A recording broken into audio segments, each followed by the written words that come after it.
अस्सलाम वालेकुम नाज़रीन, आप देख रहे हैं सवाल से आगे। मैं हूं अलीना शिगरी और अब से कुछ देर पहले पाकिस्तान तहरीक इंसाफ के secretary general member core committee उनके असद उमर साहब ने प्रेस कॉन्फ्रेंस की और प्रेस कॉन्फ्रेंस करके उन्होंने पार्टी के ओहदों से मुस्ताफ़ी होने का ऐलान ज़रूर किया, लेकिन पार्टी नहीं छोड़ रहे वो। आज उन्होंने जो प्रेस कॉन्फ्रेंस की उसमें उन्होंने बड़े अहम नुकात उठाए और साथ साथ उन्होंने पाकिस्तान के 5 जो बड़े स्टेक होल्डर्स हैं उनके हवाले से बात की, जिसमें वो कहते हैं कि पहला स्टेक होल्डर अदलिया इस वक्त तकसीम है। दूसरा स्टेक होल्डर वो कहते हैं अफवाज पाकिस्तान। तीसरा स्टेक होल्डर वो कहते हैं पाकिस्तान तहरीक इंसाफ है। चौथा स्टेक होल्डर वो कहते हैं मुल्क का PDM है। और 5वां स्टेक होल्डर वो कह रहे हैं कि पाकिस्तान की अवाम है और पाकिस्तान की अवाम जिस ज़बूहाली का शिकार है, जिस तकलीफ़ का शिकार है, उसका भी जिक्र किया उन्होंने। मुल्क की महंगाई और अशारियों की भी बात की, लेकिन साथ साथ वो ये भी कह रहे हैं, उन्होंने मुतालबा भी किया कि पाकिस्तान तहरीक इंसाफ के कारकुनान जो इस वक्त जेलों में हैं उनकी रिहाई का मुतालबा उन्होंने किया है। और साथ साथ उन्होंने ये भी जिक्र किया कि अदलिया फ़ैसले करती है लेकिन अमल दरामद नहीं होता। सो पाकिस्तान तहरीक इंसाफ के सेक्रेटरी जनरल के ओहदे से वो ज़रूर मुस्ताफ़ी हुए हैं, लेकिन उन्होंने पाकिस्तान तहरीक इंसाफ नहीं छोड़ी। सो ये एक बड़ी खबर है, क्योंकि अब से कुछ घंटे पहले तक पाकिस्तान तहरीक इंसाफ की विकटें गिरने का सिलसिला रुका नहीं है और तहरीक इंसाफ के जो सीनियर नायब सदर हैं, साबिक़ वफाकी वज़ीर इत्तला जनाब फवाद चौधरी साहब, उन्होंने पाकिस्तान तहरीक इंसाफ से वो ना सिर्फ ओहदे से मुस्ताफ़ी हुए, उन्होंने सियासत से भी किनारा कशी जो है वो अख्तियार की और एक बज़रिया ट्वीट उन्होंने ये ऐलान किया, पार्टी ओहदे से इस्तीफ़ा दिया और इमरान खान से भी राह जुदा करने का ऐलान वो अपनी ट्वीट के ज़रिए कर चुके हैं। साथ साथ डॉक्टर शीरी मज़ारी के बाद फवाद चौधरी साहब का सियासत छोड़ देने का फ़ैसला यकीनन तहरीक इंसाफ के लिए एक बड़े धचके से कम नहीं। बज़ाहिर इमरान खान साहब के लबो लहजे से ये तासुर मिल रहा था कि उन्हें शायद किसी के जाने से कोई फ़र्क नहीं पड़ रहा हो, लेकिन टॉप टियर लीडरशिप का यूं यके बाद दीगरे पार्टी से अलहदगी इख्तियार करना वोटर पर क्या असरात छोड़ेगा, क्या उनका वोट बैंक इम्पैक्ट इससे करेगा और ये सिलसिला कहाँ जाकर रुकेगा। आज एक रेजिस्टेंस बहरहाल असद उमर साहब के फॉर्म में नज़र ज़रूर आ रही है। आज बैरिस्टर अली ज़फ़र साहब ने कहा कि अदालतें ज़मानत का हुक्म दे रही हैं, लेकिन फिर भी गिरफ्तार कर लिया जाता है। पाकिस्तान तहरीक इंसाफ के अभी भी सेंट्रल क़यादत में से काफ़ी नाम ऐसे हैं जो इस वक्त सलाखों के पीछे हैं, जेल में इस वक्त मौजूद हैं और अदालत की जानिब से एक्शन अली ज़फ़र साहब ने कहा कि ज़रूर आना चाहिए ताकि लोगों का अदालतों पर एतमाद पर असरअंदाज ना हो। आज इस्लामाबाद हाई कोर्ट का भी जिक्र करेंगे, लेकिन उससे पहले मैं ये भी बताती चलूँ कि सुप्रीम कोर्ट में भी पंजाब इंतखाबात से मुतालिक जो नज़रसानी इलेक्शन कमीशन की जानिब से नज़रसानी की दरख्वास्त थी उस पर समाअत हुई और अगरचे एक नज़र आ रहा है कि सुप्रीम कोर्ट भी और अदालत कह भी रही है कि जी हम सबको मौका देंगे, बहस जो है वो कल भी जारी रहेगी और सबको मौका दिया जा रहा है कि आके अपने अपने आर्ग्यूमेंट्स पेश किए जाएं। लेकिन जो कुछ तासुर और अदालत की बात से कुछ और जो मिस रिपोर्ट होता है उस हवाले से भी आज गुफ्तगू हुई। इस्लामाबाद हाई कोर्ट की फिर अब बात करें तो इस्लामाबाद हाई कोर्ट में असद उमर साहब की गिरफ्तारी के खिलाफ जब केस की समाअत के दौरान जस्टिस मियां गुल हसन औरंगज़ेब के रिमार्क्स जो सामने आए वो ये थे कि वो कह रहे थे कि वो तो आपको नहीं छोड़ेंगे जब तक आप प्रेस कॉन्फ्रेंस नहीं करेंगे, जिस पर वकील असद उमर जनाब डॉक्टर बाबर अवान ने कहा कि प्रेस कॉन्फ्रेंस तो हम नहीं करेंगे। और लेकिन अभी अब से कुछ देर पहले असद उमर साहब ने बहरहाल प्रेस कॉन्फ्रेंस की। जस्टिस मियां गुल हसन औरंगज़ेब ने कहा था कि असद उमर के 2 ट्वीट्स हैं वो फ़ौरन डिलीट करवाएं, जिस पर बाबर अवान साहब ने कहा कि अगरचे ये खबर है लेकिन हम आपके हुक्म की तामील करेंगे। असद उमर को इस अदालत में पेश करने का हुक्म दें, डॉक्टर बाबर अवान का कहना था। और जस्टिस मियां गुल हसन औरंगज़ेब ने कहा कि हमने शाह महमूद कुरैशी को भी बयान हल्फी जमा करवाने का कहा था। अदालत का कहना था कि बयान हल्फी इसलिए था कि सेक्शन 144 की खिलाफ वर्जी ना हो। डॉक्टर बाबर अवान ने कहा कि इससे कबल लोग अदालतों को धमकियां देते रहे, एहतजाज जो है वो हमारा हक है। इस्लामाबाद हाई कोर्ट ने असद उमर की MPO के तहत गिरफ्तारी कलअदम करार देते हुए उनको रिहा करने का आज ही हुक्म दिया था। दूसरी जानिब वज़ीर दिफा जनाब ख्वाजा आसिफ साहब की बात करते हैं, जो आज सहाफ़ियों से गैर रस्मी गुफ्तगू कर रहे थे और गुफ्तगू करते हुए उन्होंने कहा कि पाकिस्तान तहरीक इंसाफ पर पाबंदी ज़ेरे गौर है। उन्होंने क्या कहा, आइए आपको सुनवाते हैं। इम्कानात हैं और ज़रूर इसका फ़ैसला कोई नहीं हुआ, लेकिन इसका जायज़ा ज़रूर लिया जा रहा है कि पार्टी के ऊपर पाबंदी लगा दी जाए। फ़ौज की गोद में वो उन्होंने सारी सियासत उनकी परवान चढ़ी और आज वो उनके खिलाफ बात करते हैं।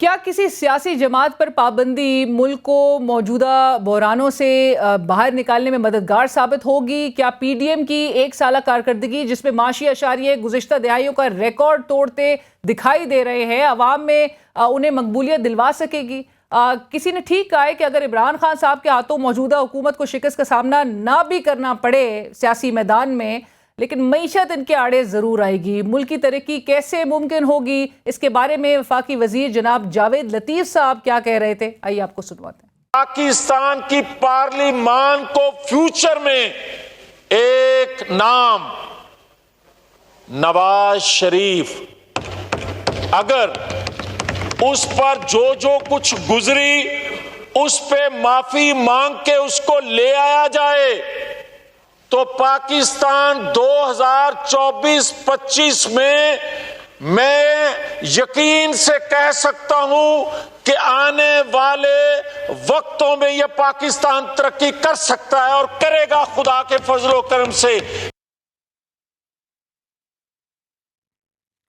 और नाज़रीन, इस वक्त पाकिस्तान तहरीक इंसाफ के जो रहनुमा हैं वो पार्टी से अलहदगी इख्तियार कर रहे हैं। रोज़ाना की बुनियाद पे कोई ना कोई एक बड़ा, एक और टॉप टियर लीडरशिप में से ये एक नेचुरली जमात के लिए एक बड़ा धचका है। लेकिन साथ साथ ये जो सवाल रेस किया जा रहा है कि अदालत की जानिब से रिहाई का हुक्म दिया जाता है, लेकिन प्रीमिसेस के अंदर से दोबारा गिरफ्तार कर लिया जाता है और फिर एक प्रेशर, एक दबाव की बात की जा रही है। ये बात और साथ साथ सियासी जमात पर पाबंदी, ये जो बैन लगाने की बात है, और वज़ीर दिफा ख्वाजा आसिफ साहब का आज का बयान, इस हवाले से भी ज़रूर बात करेंगे। और फैसल बावड़ा साहब के भी बयान के मुतालिक, जो वो साबिक DGISI के मुतालिक जो उन्होंने आज गुफ्तगू की, इस पर बात होगी। हमें ज्वाइन कर रहे हैं हसन रज़ा पाशा साहब, chairman executive committee Pakistan bar council, और हमारे साथ प्रोग्राम में शरीक होंगे राजा आमिर अब्बास साहब, सीनियर माहिर कानून, फॉर्मर डिप्टी प्रोसिक्यूटर जनरल नैब।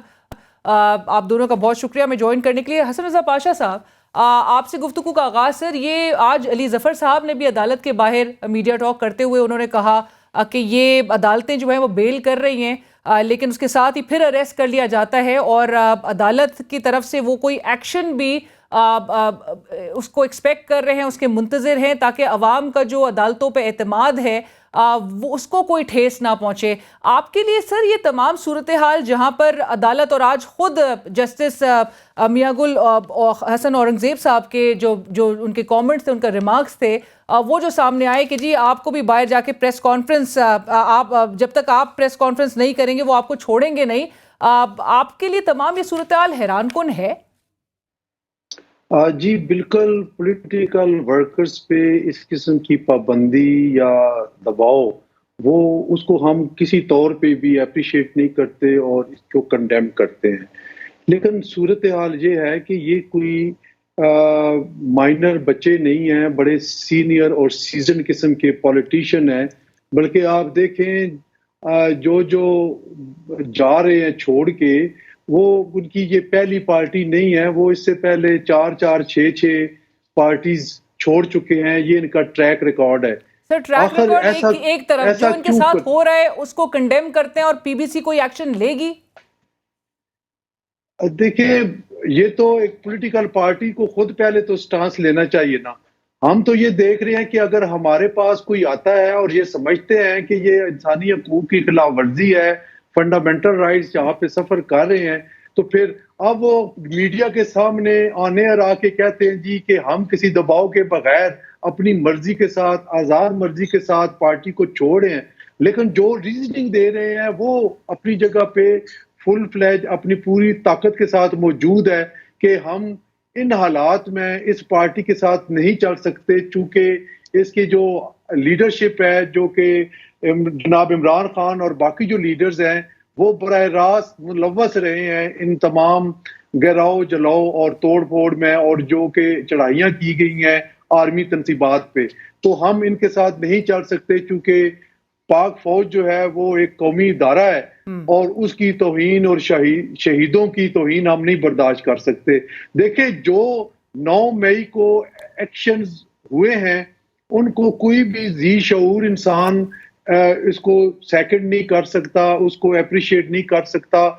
आल दो के पीटीआई की सीनियर क़यादत बशमूल इमरान खान साहब ने बड़ा बिलेटेड स्टेज पे आके उसकी मजम्मत की, लेकिन की उससे बहरहाल, पहले लेकिन की अभी जो ताने बाने जो मिल रहे हैं, जो हम आपके मीडिया के जरिए ये देख रहे हैं कि फलां जियो फेंसिंग की गई, वहां पे फलां का नंबर आया, ये बातें हुई, ये चीजें बड़ी खतरनाक है।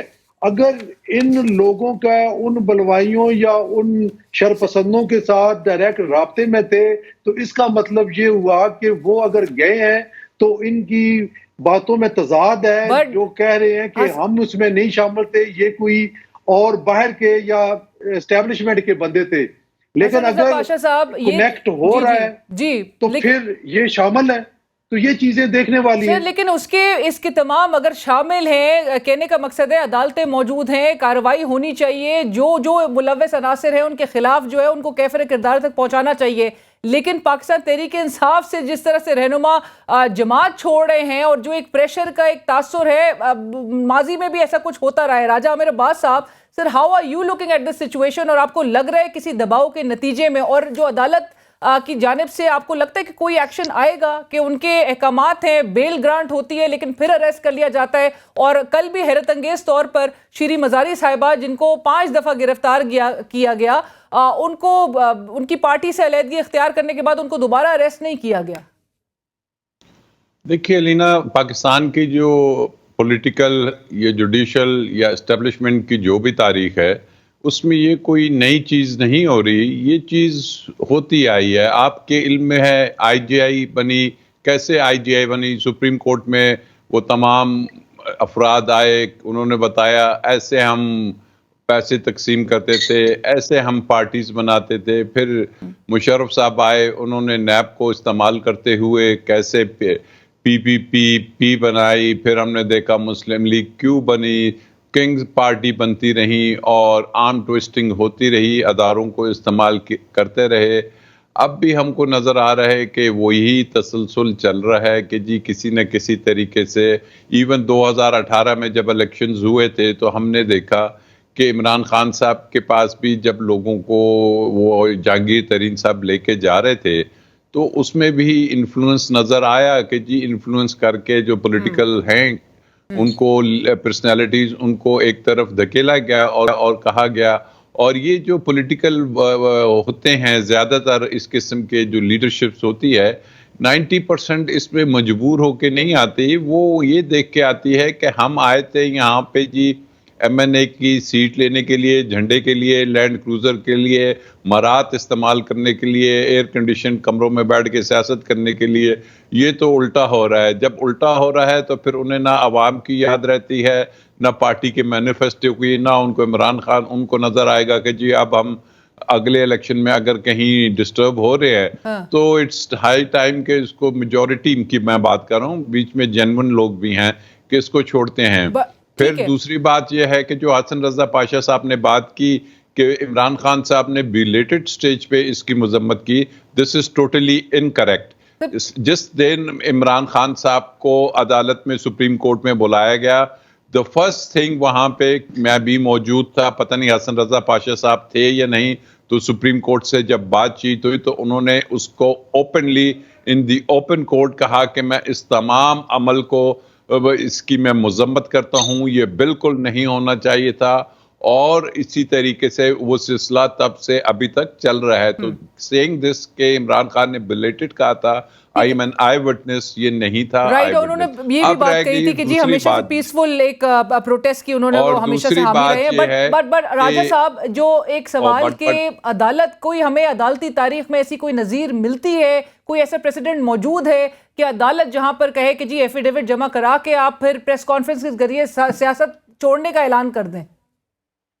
लेकिन जी इन्हीं अदालतों ने तो पहले 50 रुपए के स्टाम्प पेपर पे, हमें ऐसी भी नज़ीर नहीं मिलती कि मियां नवाज शरीफ साहब को एक कन्विक्ट से जमानतें दी और वो चली गई। अदालतों को उस वक्त भी देखना चाहिए था कि जी कैसे आप, कौन सा, मेरे लिए या हसन रजा पाशा साहब के किसी क्लाइंट के लिए तो ये चीज़ नहीं मौजूद, लेकिन वहाँ पे आपने एक कन्विक्ट को अदालतों ने जाने दिया। इन्हीं अदालतों से कॉन्विक्ट्स को बड़े आराम से जमानतें हो गई।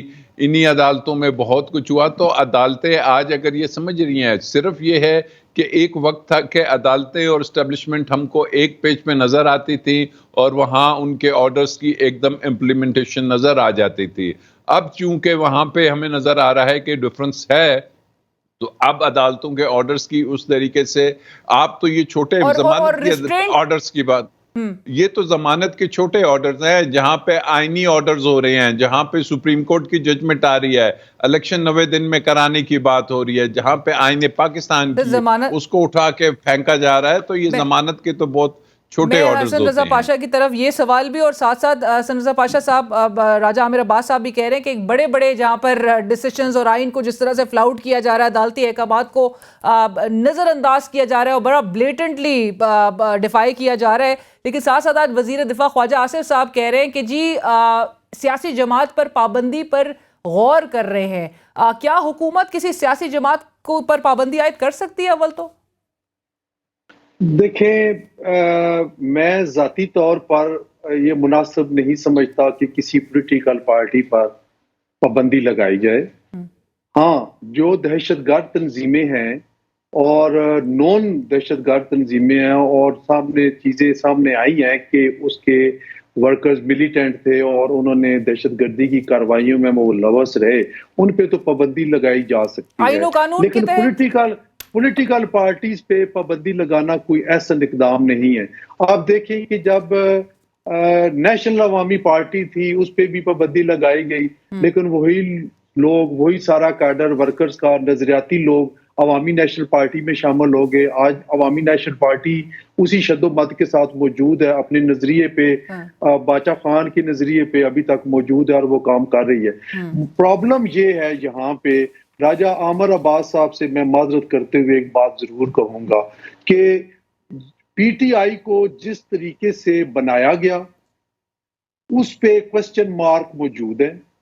जिस तरीके से एक हाइब्रिड किस्म की एक जमात बना के इसको पॉपुलैरिटी दी गई, उस पे भी एक अपनी जगह पे मौजूद है, क्योंकि नजरियाती कारकुन नहीं है। अगर नजरियाती कारकुन होते ये कभी भी ना छोड़ते पार्टी को। ये एक मफाद परस्तों का एक बहुत बड़ा टोला जो कि नैब और उस वक्त की एस्टेब्लिशमेंट ने ला के जनाब इमरान खान साहब की झोली में डाल दिया और वो एक पार्टी बन गई। और उसके बाद उसको सोशल मीडिया के नाम पे एक बंदे के 300 अकाउंट हैं और बाकायदा देखे 5000 सिर्फ पेड जो ऐसे लोग हैं, 25,000 रुपए माहवार के हिसाब से केपीके में सिर्फ थे, जिनका काम ही सिर्फ थ्रू आउट सुबह से लेके शाम तक सोशल मीडिया की गेम करना। तो ये सोशल मीडिया की गेम करके पार्टी वर्कर्स जो तैयार हुए हैं उनको हम आप कह रहे हैं कि नजरियाती वर्कर्स होते तो इस तरह। राजा Aamir Abbas sahab, would you want to respond to this? और साथ साथ ये कि अली जफर साहब ने भी जिस तरह से कहा कि तोड़ फोड़ जो है वो एक इसका ये जो तोड़ फोड़ का अमल है ये इनफरादी अमल है। इस बुनियाद पर किसी सियासी जमात को आप कलअदम करार नहीं दे सकते। जी अलीना, जरा अभी मुझे बात कंप्लीट करने दीजिएगा, ठीक है? जी जी। तो अभी इन पाशा साहब ने माजरत से मुझे कहा कि जी राजा आमिर से माजरत के साथ मेरा कोई डायरेक्ट, मैं कोई ना पार्टी पीटीआई का रुकन हूं, ना मेरी कोई उनके साथ किसी किस्म की ऐसी अटैचमेंट है। लेकिन एक बात मैं जरूर करूंगा कि हसन रजा पाशा साहब इस वक्त नुमाइंदा हैं पाकिस्तान बार काउंसिल के। वो पाकिस्तान बार काउंसिल जिसके मेंबर्स में पीटीआई के वकला भी हैं, जिसकी मेंबरशिप में तमाम नून लीग, पीटीआई, हर जमात के हैं। तो वो कानून की बात तो हो सकती है, वहां पे सुप्रीम कोर्ट की बात भी हो सकती है, वहां आइन की बात भी हो सकती है। लेकिन अगर वो एक पॉलिटिकल पार्टी को ये कह देंगे कि ये कोई नजरियाती पार्टी नहीं है या ये पार्टी सोशल मीडिया की पार्टी है, तो ये बायस्डनेस शो कर रही है पाकिस्तान बार काउंसिल, जो कि पाकिस्तान बार काउंसिल के प्लेटफॉर्म से ये बात कतन नहीं होनी चाहिए। जैसा कि इन्होंने शुरू में कहा कि हम तो आइन, कानून और वकला की बात करते हैं, तो आई हाईली ऑब्जेक्ट कि इनको रिफ्रेन करना चाहिए। किसी पॉलिटिकल पार्टी को एक तरफ तो कहा जा रहा है कि सियासी जमात के खिलाफ उसको टेररिस्ट डिक्लेयर नहीं किया जाता, पाशा साहब कहते हैं, और दूसरी तरफ कहते हैं कि ये कोई सियासी जमात नहीं है, ये सोशल मीडिया की जमात है। भाई पंजाब के बाय इलेक्शंस में क्या सोशल मीडिया की जमात ने 35 में से 30 सीटें ले ली?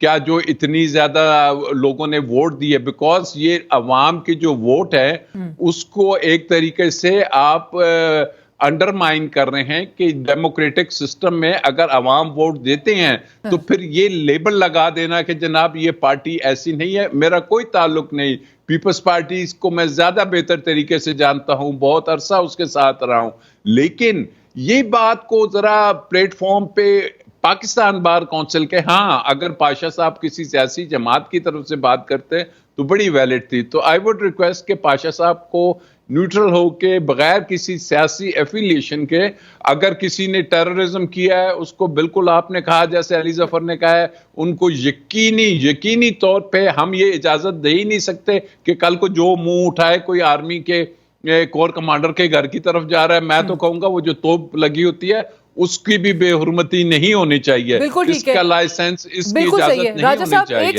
एक सवाल जो मैं मजीद पूछना चाह रही हूँ वो इससे मुतालिक कि जो आज वैसल वाउडा साहब ने जो बयान दिया है और जो वो बात कर रहे थे मीडिया पे, और उन्होंने कहा कि जी जो मास्टरमाइंड था ये 190 मिलियन पाउंड्स का जो केस है अल-कादिर ट्रस्ट का, उसके मास्टरमाइंड है साबिक DGISI फैज हमीद साहब। और उन्होंने कहा कि जी वो चूंकि उनके ऊपर उन्होंने एक बड़ा ही ये नुक्ता, एक अहम नुक्ता उठाया है, आपके ख्याल में नैब तफ्तीश के लिए एक साबिक एक रिटायर्ड फौजी अफसर को बुला सकती है?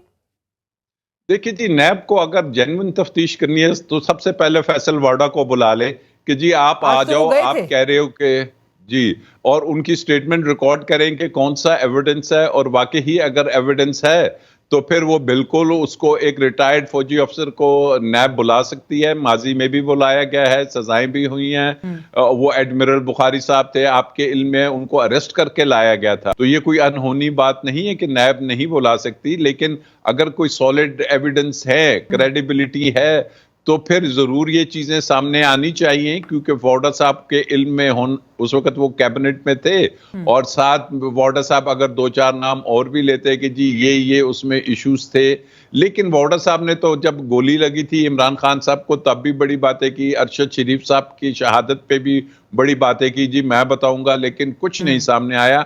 तो ये ऑप्टिक्स की हद तक तो फैसल वाडा ये बात करते हैं, लेकिन अगर सॉलिड एविडेंस हुआ तो फिर मैं देखता हूं कि जी नैब कब जनरल फैज को बुलाती है और उनसे बात करती है। तो ये चीजों को ज्यादा स्कैंडलाइज और ऑप्टिक्स की हद तक ये बातें की जा रही हैं। अदरवाइज ये जो केस है ये कोई इतना टेक्निकल केस नहीं है।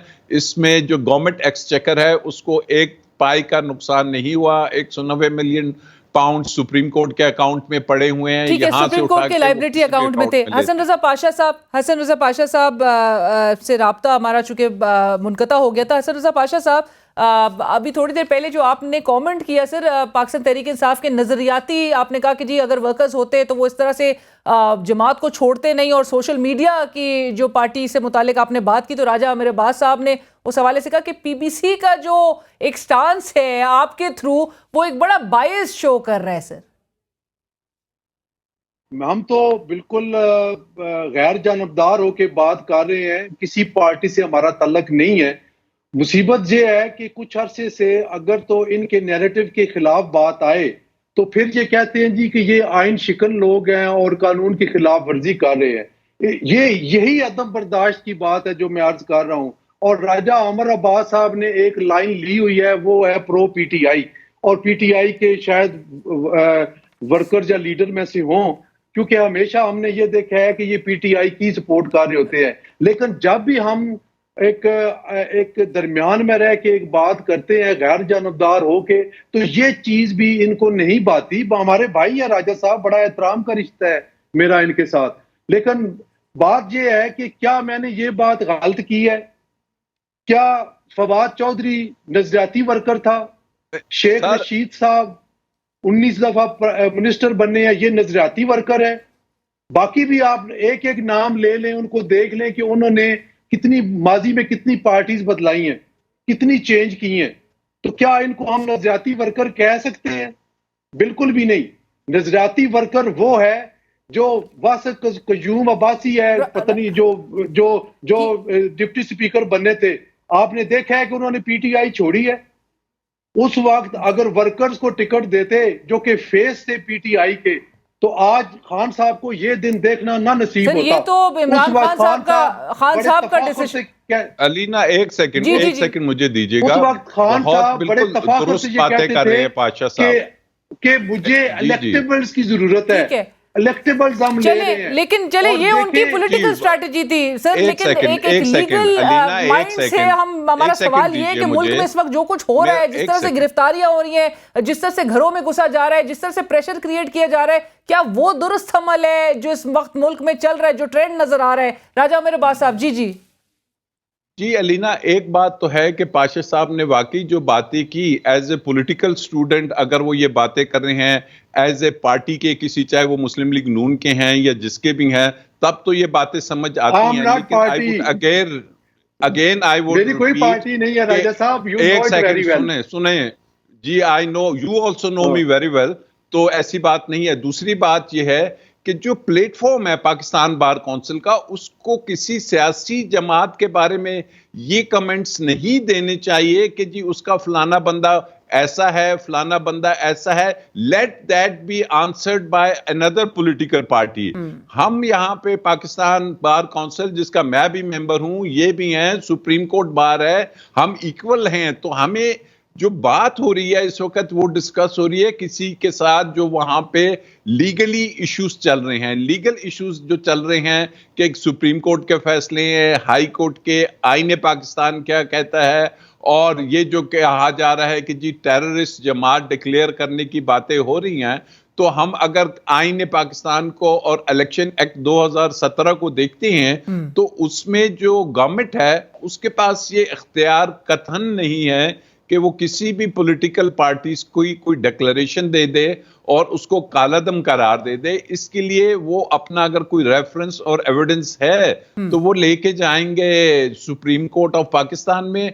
फिर जो जुरिस्डिक्शन है वो सुप्रीम कोर्ट ऑफ पाकिस्तान की जुरिस्डिक्शन है, और फिर वहां से जो भी फैसला होगा। तो इट्स नॉट इजी कि जो कि इतनी बड़ी जमात है कि आपने दुनिया में भी रहना है, आपको दुनिया वॉच कर रही है, यूनाइटेड नेशंस वॉच कर रहा है आपकी कस्टोडियल टॉर्चर को, आपकी दूसरी चीजों को, जो ह्यूमन राइट्स की वायलेशंस हो रही हैं। तो ये पॉलिटिक्स की हद तक हमें नजर आ रहा है, लेकिन मैं नहीं समझता कि किसी भी तरीके से आईनी तौर पे उनको बैन किया जाएगा। राइट। लास्ट में मुझे सिर्फ ब्रीफली हसन रजा पाशा साहब, ये आप कंक्लूड कर दें और बता दें कि आज चूंकि जो नज़रसानी केस है इलेक्शन, पंजाब में इलेक्शन से मुताल्लिक, उसकी आज भी समाअत हुई, कल भी बहस जो है वो जारी रहेगी। अब तक बहरहाल जो एक स्टांस देखा जा रहा है सुप्रीम कोर्ट का, वो थोड़ा नज़र आ रहा है कि जी एक स्टेप बैक किया गया है। ऑल्दो के तमाम एंटिटीज़ की तरफ से 2 कदम पीछे जाने की तवक्को रखी जा रही थी, लेकिन सुप्रीम कोर्ट स्टेप बैक किया है सर। और जो लेवल प्लेइंग फील्ड पर सवाल उठाया जा रहा है कि वो कैसे मैसर होगी ऐसे में, जब एक पार्टी को आप बिल्कुल साइडलाइन कर दें और फिर आप कहें कि जी इलेक्शंस में जाना है और लेवल प्लेइंग फील्ड भी हो। अगर मैंने कोई पॉलिटिकल बात की तो राजा अमर अब्बास मेरे भाई हैं, इनको एतराज होगा। इनको इजाजत है पॉलिटिक्स में बात की, मुझे नहीं है इजाजत। सो मैं तो नहीं करता जी। आप मुझसे पॉलिटिकल सवाल ना पूछें। सर मैं आपसे पॉलिटिकल नहीं, मैं आपसे लीगली पूछ रही हूं। और दूसरी बात, मैं जो केस के हवाले से आपने फरमाया, देखिए केस चल रहा है और सुप्रीम कोर्ट ऑफ पाकिस्तान बार बार ये कह रही है कि 14 मई को इलेक्शन करवाने का हमने ऑर्डर किया हुआ है। खैर 14 मई तो गुजर गई है और 90 दिन का वो 90 दिन के अंदर नहीं थी, बल्कि सुप्रीम कोर्ट ऑफ पाकिस्तान ने एक विंडो ओपन रखी थी। और आपको याद होगा कि ये फरमाया था कि पॉलिटिकल पार्टीज आपस में बैठ के बात करें और कोई भी जो डेट देते हैं हम रास्ता निकाल लेंगे। जब सुप्रीम कोर्ट ऑफ पाकिस्तान रास्ता निकालने की खुद दावत दे रही है, पॉलिटिकल पार्टीज अगर फर्ज कर लें इस बात पे मुत्तफिक हो जाती कि इलेक्शन अक्टूबर में होने हैं, तो फिर 90 दिन वाली बात कहाँ गई? और राजा अमर अब्बास मेरे भाई हैं, वो फिर कैसे कहेंगे कि आइन की वायलेशन हुई है या नहीं हुई? और एक और बात बड़ी खतरनाक है, मैंने आज लेटर पढ़ा है 19 मई वाला, जो जनाब इमरान खान साहब ने एक अमेरिकन कोई है स्पोक्समैन उनको भेजा है, वो इतना अलार्मिंग है। अगर इसकी बेस बना के ऑफिशियल सीक्रेट एक्ट के तहत कोई हुकूमत कार्रवाई करना चाहती है तो वो बनता है, क्योंकि उसमें वो अंडरटेकिंग दे रहे हैं कि जब अब मैं वजीर आजम बनूंगा तो मिसाइल प्रोग्राम और एटॉमिक प्रोग्राम में कट डाउन करूंगा। ये बड़ी खतरनाक बात है जो मुल्क की सालमियत के खिलाफ बात की गई है। और ये 19 वाला आप भी मैडम वो लेटर पढ़ लें, 19 बड़ा अहम लेटर है वो।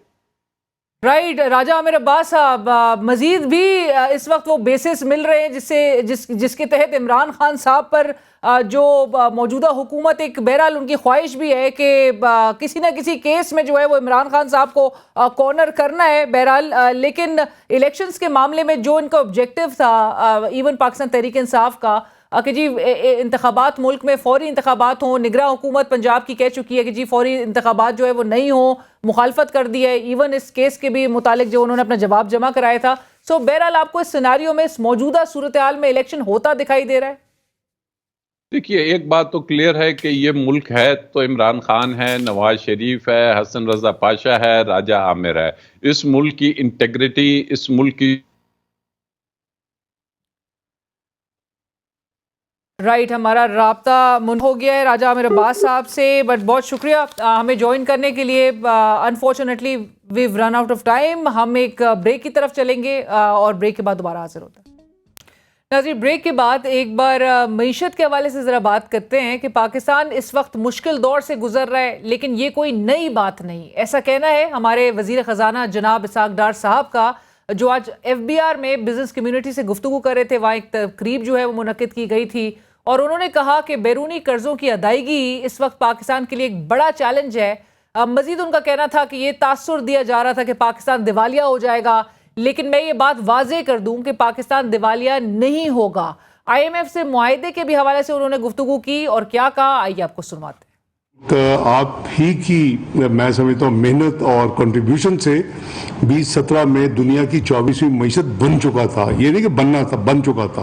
और प्रेडिक्शन एंड प्रोजेक्शन पाकिस्तान की थी कि ये दुनिया का 20वीं जो G20 है प्रीमियम क्लब का मेंबर होगा with in few years. IMF के हवाले से भी हमारी तरफ से जो हमारी टीम है, इन्होंने टेक्निकल पूरा काम मुकम्मल कर दिया हुआ है 9th रिव्यू का। हमें कोई डिफॉल्ट का खतरा है, पाकिस्तान बिल्कुल डिफॉल्ट नहीं करेगा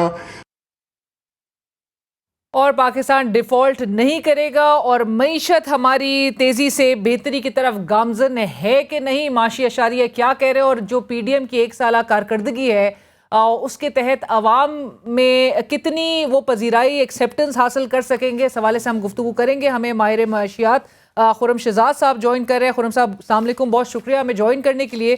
खुरम साहब, ये आज इसाक डार साहब ने जो गुफ्तगू की और हर थोड़े अरसे बाद वो आके ये तसल्ली दिलाते हैं आवाम को कि मुल्क जो है वो डिफ़ॉल्ट नहीं कर रहा, ऑल्दो बड़ी चेमोगोइयाँ इस हवाले से हो रही है कि मुल्क शायद गुज़िश्ता साल ही डिफ़ॉल्ट कर चुका है।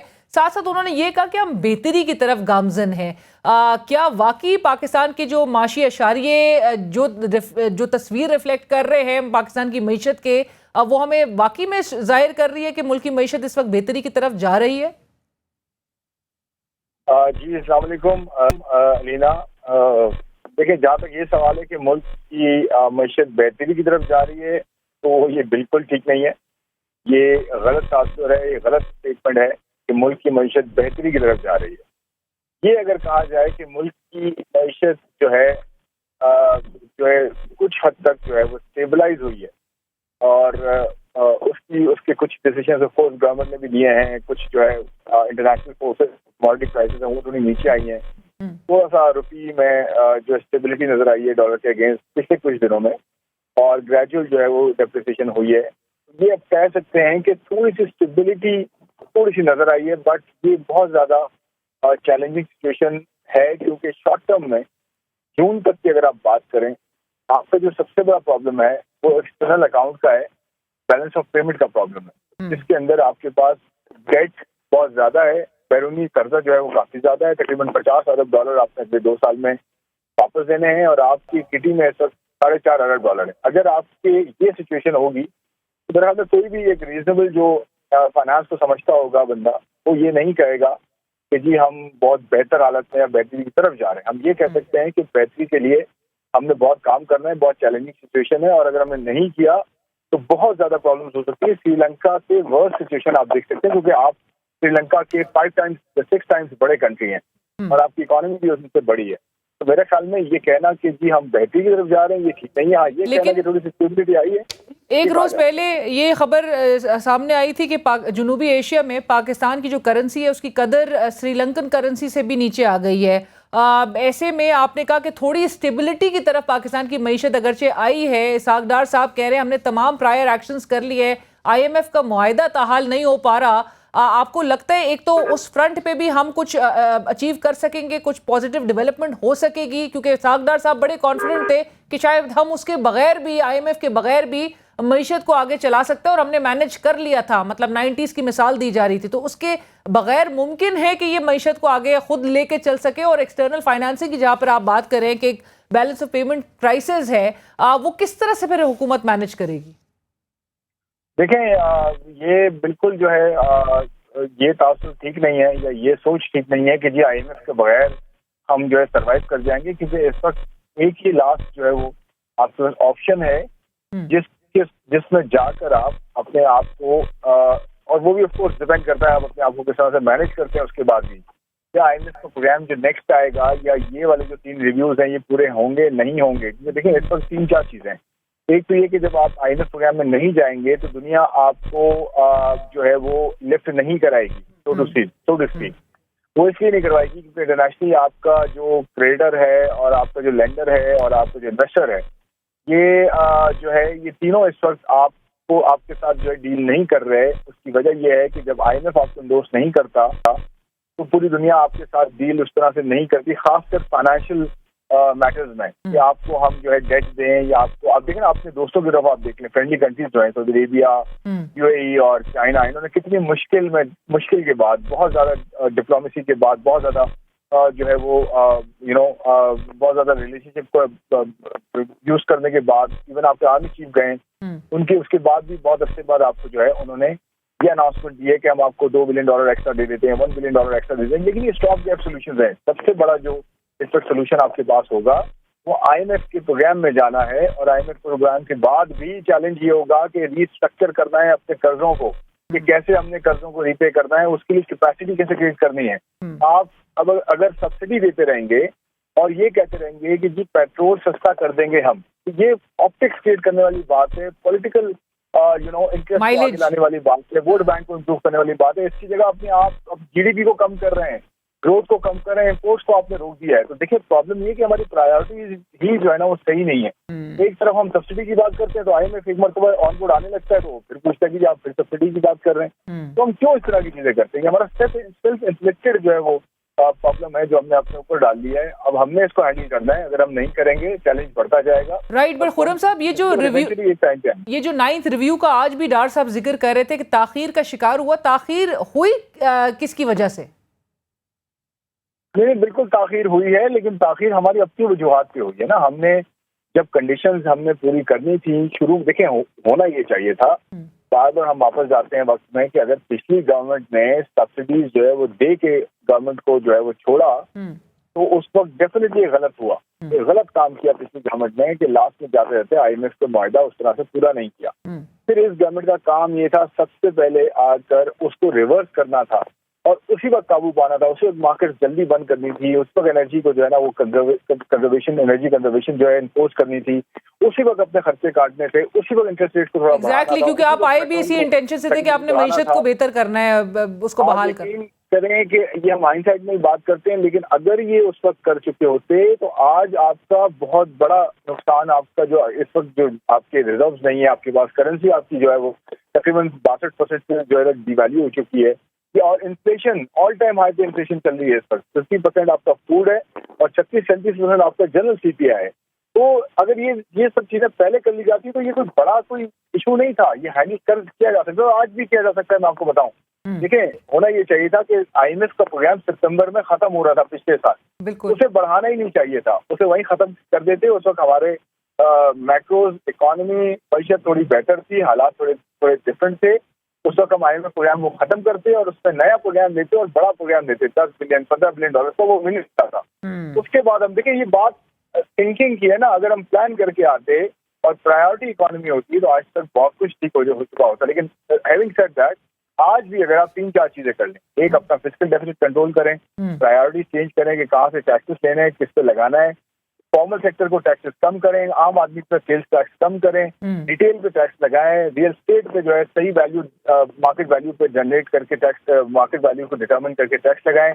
आप इसी तरह से एग्रीकल्चर के ऊपर जो है इनकम पे आर्टिस्ट की इनकम होती है, बीच में मिडिल मैन इतने बड़े बड़े हैं वो बगैर टैक्स दिए वो जा रहे होते हैं, बिलियंस ऑफ रुपीज आपके वहां से जनरेट हो सकते हैं। बिल्कुल। तो सही तरीके से सही जगह टैक्स लगाना, खर्चों को 30-40% से काटना, और आप जो है साथ साथ जो है वो इंडस्ट्री और जो एक्सपोर्ट इंडस्ट्री है उसको सही इंसेंटिवाइज करना, परफॉर्मेंस बेस्ड।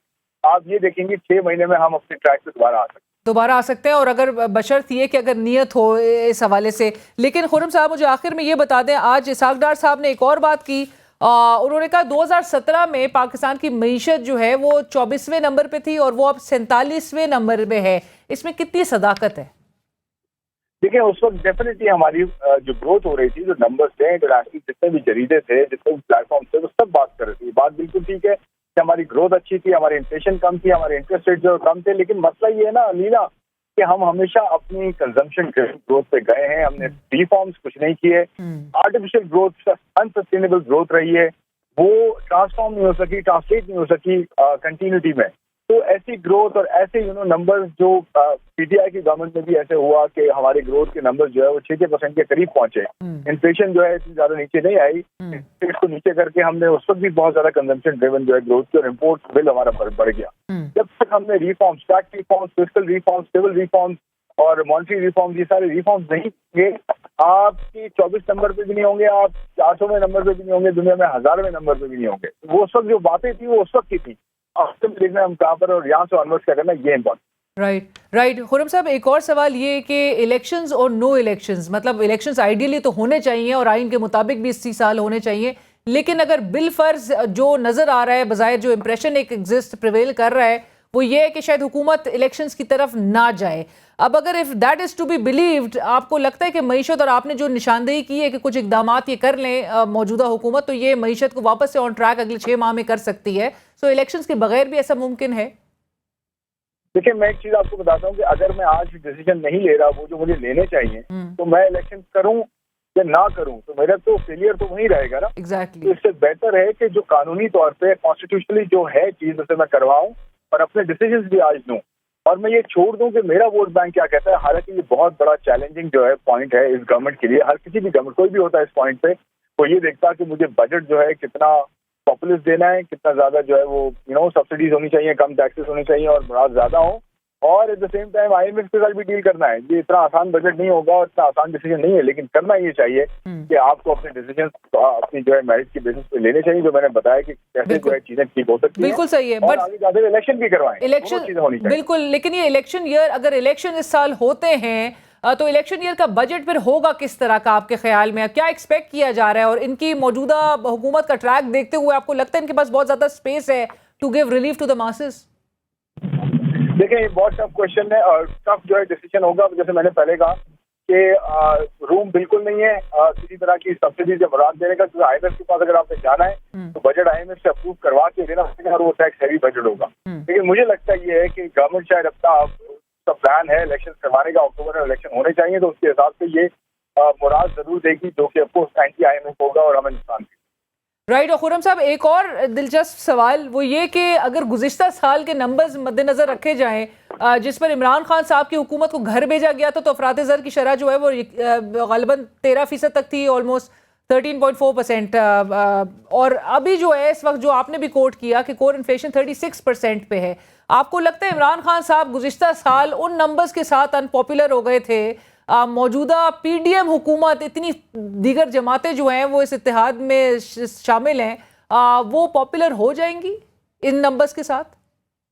नहीं, मेरा नहीं ख्याल जी, क्योंकि नंबर्स जो है वो दे स्पीक फॉर देमसेल्व्स। और एक चीज मैं करेक्ट कर दूं, कोर इन्फ्लेशन 36 नहीं है, ये एक्चुअली जनरल इन्फ्लेशन है। कोर इन्फ्लेशन 21% पे है, लेकिन स्टिल बहुत हाई है। और जनरल इन्फ्लेशन और फूड इन्फ्लेशन सबसे ज्यादा इम्पैक्ट करती है एक आम आदमी को, जो कि 50% पे खड़ी हुई है, यानी कि पिछले साल के मुकाबले में इस जो महीना गया था 50% कीमतें ऊपर है ऑन एवरेज, इससे ऊपर भी है, इससे नीचे भी है। तो मेरे कहने का मतलब ये कि आपकी जो पॉपुलैरिटी है ऑफकोर्स वो ये नंबर से आती है, और खास सबसे बड़ा जो पॉइंट है वो इन्फ्लेशन का है। महंगाई अगले 2-3 महीने में अगर ऑयल प्राइसेस नीचे आती है, ये समहाउ अपनी लॉजिस्टिक्स को, फूड को और जो इन्फ्लेशन से तबाहियां हुई है उसको मैनेज कर सकते हैं, तो इन्फ्लेशन नीचे आ सकती है अगले 3-4 महीने में। उसकी बेसिस पे मेरा नहीं ख्याल कि उतना बड़ा कोई इम्पैक्ट होगा, लेकिन ऑफकोर्स एक कॉल लेनी है और वो मेरे ख्याल में जाना चाहिए आवाम के पास, जो आवाम फैसला करे वो उसको कबूल करना चाहिए। बिल्कुल, बहुत शुक्रिया खुर्रम शहजाद साहब, thank you so much for joining us. माहिर माश खुर्रम शहजाद साहब इस वक्त हमसे बात कहते थे, जिन्होंने कहा कि अगर प्लान करके आते और प्रायोरिटी इकॉनमी होती तो आज सूरत हाल फ़र्क होती, लेकिन फिर भी अगर नेक नियति के साथ कुछ इकदामात जो हमारे माशी एक्सपर्ट्स बार बार दोहरा रहे हैं, अगर हुकूमत जो है वो इकदामात उठा ले तो नेचुरली अगले 6 माह के अंदर आप मईशत को वापस से ऑन ट्रैक लेकर आ सकेंगे। लेकिन ये हुकूमत तजुर्बेकार टीम है और ये एक जमहूरी तरीके से वोट ऑफ नो कॉन्फिडेंस के ज़रिए एक हुकूमत को एक मुंतखब हुकूमत को गुज़श्ता साल घर बेच चुकी, सिर्फ इसीलिए क्योंकि ये मईशत ठीक करने के लिए आना चाहते थे। मईशत का हाल इस वक्त आपके सामने है, आम आदमी जो है वो रिलीफ का मुंतज़िर है। जनूबी एशिया की हमने बात की, जिसमें पाकिस्तान की करेंसी की कदर श्रीलंकन करेंसी से भी जो है वो नीचे आ गई है, और इसमें कसूर किसका है? इस सवाल पे प्रोग्राम का इख्तिताम की तरफ बढ़ते हैं और कल आपसे मुलाकात होगी। इजाज़त दीजिए, अल्लाह हाफ़िज़।